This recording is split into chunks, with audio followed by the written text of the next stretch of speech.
What's going on, everyone? Another episode of The Circle has aired, and we're going to talk all about it. Now, I'm sorry I'm a little bit late with this review, but it was 4th of July weekend, and I was out doing my things. Hashtag street shenanigans.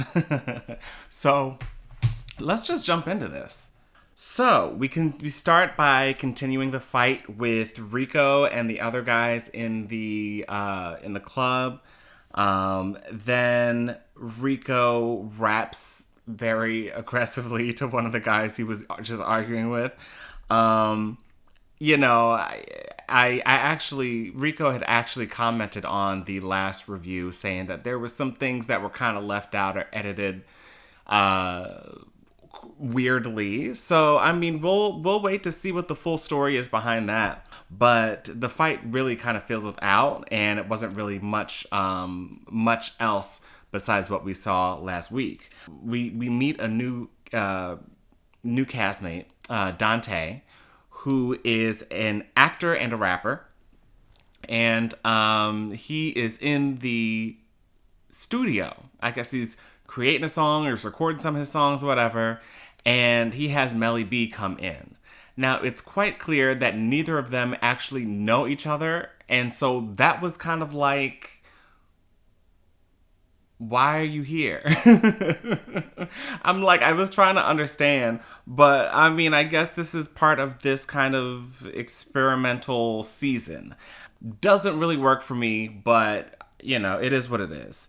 Melly B arrives. They look like they have a little bit of chemistry. At least, I believe in both of their confessionals, they kind of mentioned that the other one was kind of cute or whatever. But Melly B just kind of, he was giving suggestions on his music and saying, you should do this, you should do this. And Dante was, I don't know, at first he seemed like he was really open to the suggestions. And then after a while in his confessionals, he just was like, okay, I kind of wish you kind of let me kind of do my thing. My view on that is that you need to speak up or just kind of give some kind of a pushback a little bit, if that's how you felt. If not, you risk the chance of somebody just kind of taking over the whole session, which is kind of what happened. Because it seemed like it very much moved into a mentor-mentee kind of relationship between the two of them.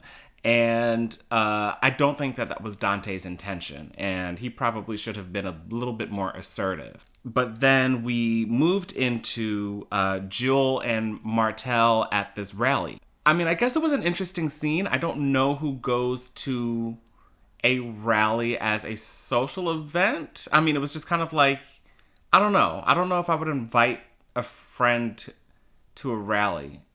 I don't know. I don't know. But anyway, what Jewel had to say I thought was very interesting.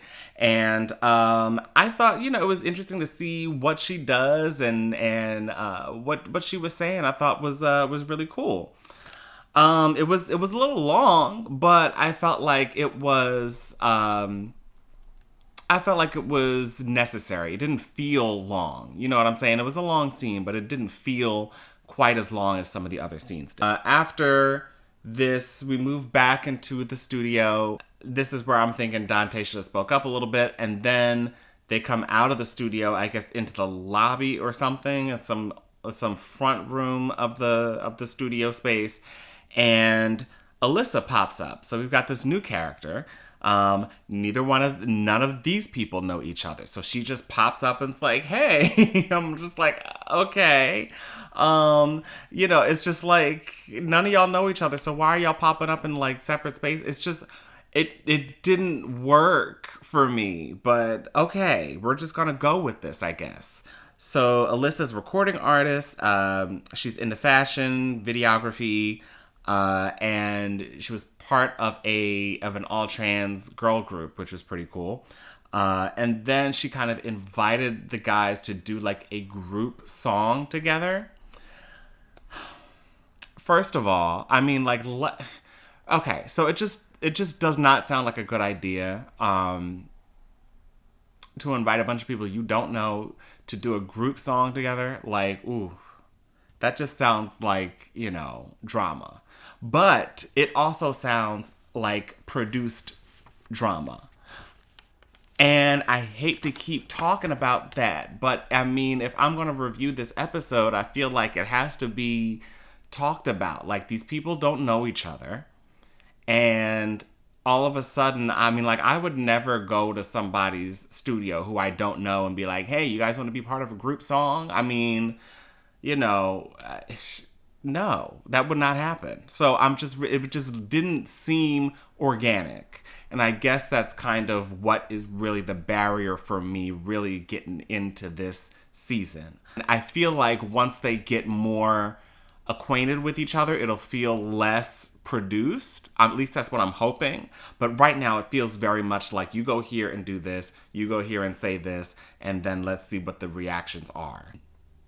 I don't know if I'm feeling that too much. The scene switches back over to Jewel and what's his name? The scene switches back to Jewel and Martell at the rally. I felt at this point that the rally scene was going a little bit long, and I was like, okay, we could have ended that after she made her speech. I did not need to go back and hear more rhetoric. You know what I'm saying? Then we get introduced to Megabody. Yeah, super sexy. He's an influencer. He's a go-go dancer. There was a scene where he was talking about there was a friend that he wants, but he can't have for whatever reason. There's a little bit of a struggle there romantically between the two of them. They're trying to keep it platonic as well. So maybe we'll see some more of that in the future. I don't know. Yeah, Megabody's getting ready for the party. There is a scene where Martell is talking to Jewel on the phone, doing like a video chat before they go to the party. Yeah, I mean, what can I say? They're good together. I feel like a couple of lines here and there about a couple of lines of banter here and there is cool, but they weren't really talking about anything, so we could have moved on from that rather quickly. The one thing that I did find that was pretty iconic, Jewel, you saying shaking your ass is spiritual. I did like that line. So then the whole cast, well, almost the whole cast, met at the Magnolia Lounge where Megabody was performing. Jewel and Mulatto came together. They seemed to click really well, which was cool. Megabody was lip syncing Have You Ever, and he was in this sexy, cutout kind of outfit, an outfit for a go-go dancer, and he's lip syncing Have You Ever. And I just didn't get it. And I feel like I might get a lot of comments about this, and maybe this is just a part of the culture that I just don't get, but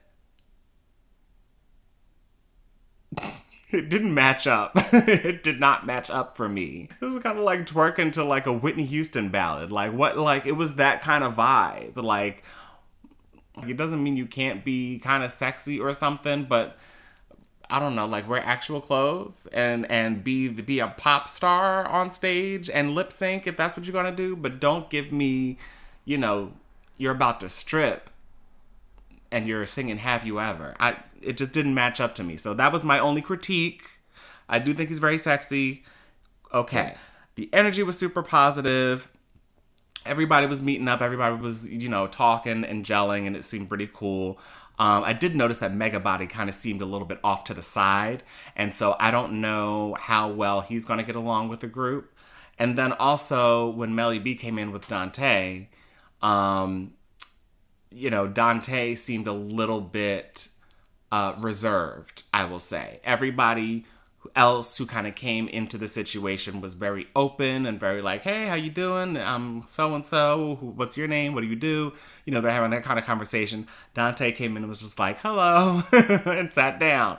And, it's interesting because I feel like a lot of people won't give Dante a chance because of that,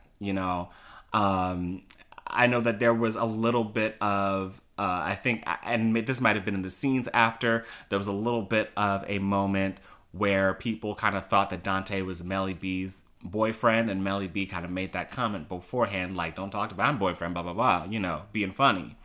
And so that is a little bit a part of the miscommunication there. But Dante is very timid, and I feel like, he reminds me of myself a little bit sometimes, because he so does not want to make waves that he ends up pissing people off because they don't know what to do with you. He's trying to like feel everybody out and like play his position and be cool with everybody, and not put so much energy out there to where he makes himself vulnerable. But, if you don't do that, then people are going to think certain things about you, that you're stuck up, or that you're just not friendly or whatever. And so there's a danger in that.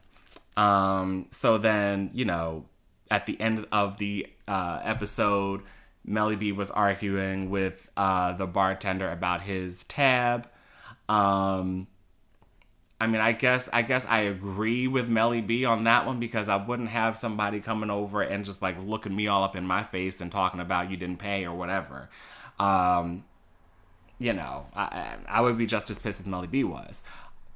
I don't know if that scene really does anything, because, it's one of those things where, yes, you have a dramatic moment, but does it add anything to the overall story? I don't know. It seemed like, and I hate to critique the production so much, but it's just like that scene could have been cut, and we could have ended this on, okay, so what are y'all we could have ended this on the note of what's Dante's deal, because that was kind of the question mark that was over everybody's head. But to leave that like dramatic moment in there with Melly B, it didn't really add anything to the overall thing. It was just like an extra random dramatic moment, and I don't know, didn't do a whole lot for me. But yeah, so that was our second episode, and I will look forward to seeing how this unfolds. I'm hoping that it will get a little bit better, because I have to be quite honest, I'm not really feeling this right now. I think that's really my my overall feeling, is that I'm just like, okay, let me give this a few episodes before I give this a complete thumbs up or a complete thumbs down. What probably should have happened is they should have been filming, and then so they had all of this backstory, but then you should have continued filming, and then you start the season at the point where there were these relationships already formed, if you want to go into it of just bringing a bunch of people together that don't know each other. That would be because that's the only thing that I could see would work. They have to start on some level of knowing each other, because right now everybody's being very nice, and that's cool. Like, everybody being nice is cool, and I'm not asking for like dramatics, but I'm asking for some kind of a friendship dynamic. Like, if you don't know the other person, there's no banter there. Like, you know what I'm saying? It's not purely I'm asking for dramatics, but I'm asking for an insight into the what do you call it? The interpersonal workings of this group. I'm not getting that right now. I'm getting very, it's very safe right now. And so, hopefully we'll get past that barrier soon. Again, the scenes in the future look very interesting. And hopefully that's not just the last episode after everybody gets acquainted with each other, and then boom, we have this explosion of drama in the last episode. But the first, 10 episodes was just a bunch of people randomly meeting up at some bar that the producer told them to go to. So, I don't know. We'll see what happens. But anyway, thank you so much for watching this review. Again, I'm Jarrod D. King, and I will see you for episode 3.